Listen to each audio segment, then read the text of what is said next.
For more on this, we're joined now by Michael Lynk. He's the former UN Special Rapporteur for Human Rights in the occupied Palestinian territory and a Professor Emeritus of Law at Western University. Really good to have you back with us, Professor. Let's start with this latest petition, because these authors join thousands of veterans and active duty Israeli soldiers calling for an end to this war. But we know until now those petitions and calls have essentially gone unheard by Netanyahu and his far-right government. How helpful do you think these petitions are, and when do you expect them to move the government?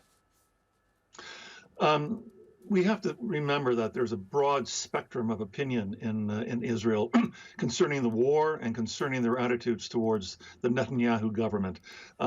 Those who are opposed to the war oppose it for a variety of different reasons. I welcome this kind of petition because it goes beyond simply calling for the hostages to be returned home, which they should be returned home. And they're also raising at least doubts or criticism of the way in which the government has conducted the war.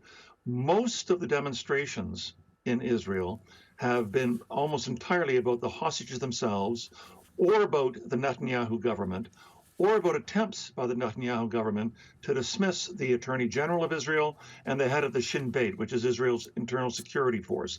They have not been addressing the questions of how Israel has conducted the war, or the 50,000 plus Palestinians who have been killed, or the many violations of international law committed by the IDF during the course of this 18-month-old war.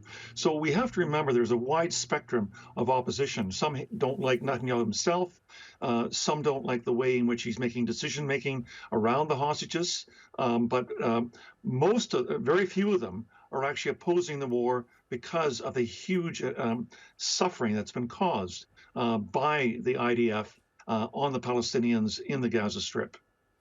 Given that Israel currently has the full backing of the Trump administration, we know that it's continuing to defy the agreed-upon ceasefire between Hamas and Israel. It's continuing to block the delivery of crucial medical supplies and other relief supplies. What will it take, do you think, for Israel to finally allow the delivery of this aid and to really come back to the negotiating table and honour the ceasefire agreement that was agreed upon in the first place? That's a tough question because Benjamin Netanyahu now has more wind in his sails with respect to the conduct of the war as per the international community than he's ever had during the course of this 18 months. Even though the Biden administration had continually supplied him with weapons and with money during the first 14 months of the war, they also had cautioned him on various occasions about his conduct of the war and forced him to make some tactical changes in the conduct of the war. There's no longer any restraints at all with respect to Benjamin Netanyahu's conduct of the war, given the Trump administration's arrival in power. I think it's going to take other countries in the global north and elsewhere in the world to more resolutely oppose Benjamin Netanyahu's conduct of the war. And I don't hear that right now, unfortunately. I think most countries in the global north are very worried about their own relationships with the Trump administration, particularly over issues involving tariffs and economic relations. So while the rest of the world winds up being distracted by this, this gives Benjamin Netanyahu the kind of free hand that he really hasn't had during the first 15 months of this war. So I don't see this war coming to an end, unfortunately, anytime soon. And we know that Netanyahu and his defense minister visited northern Gaza recently. We also know the UN chief has warned that some 70% of Gaza is currently under Israeli forced evacuation orders or some sort of military blockade or control. It would point to this idea that Israel's ultimate goal is to essentially control Gaza. And as you say, we know that Israel has been emboldened by the Trump administration to do as it pleases. What do you think at this stage is Israel's goal for the enclave? Sure. I mean, they talk about their own war goals with respect to dismantling Hamas. I think it's much more than that.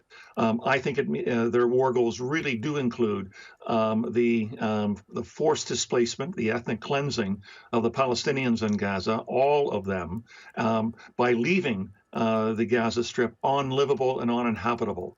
That is, I think, probably the unspoken goal of the leaders of the Israeli government, and certainly many members of his coalition have openly talked about the end of the Palestinian presence in the Gaza Strip. And I don't see, unfortunately, on the horizon how that's going to be stopped, except by a strong international protest. And we know that even though there have been arrest warrants for Benjamin Netanyahu and his former defense minister, that hasn't seemed to have stopped or worried Israel and Israeli leadership on how they wind up conducting the war either. So it's hard to imagine how there's going to be the kind of international coalition right now to impose a high enough cost on Israel to force it to end the war. Time will tell with respect to this, but the short-term prospects are not promising. Okay, Michael Lynk, we'll have to leave it there. Thanks so much again for joining us on the program. Thank you again for having me.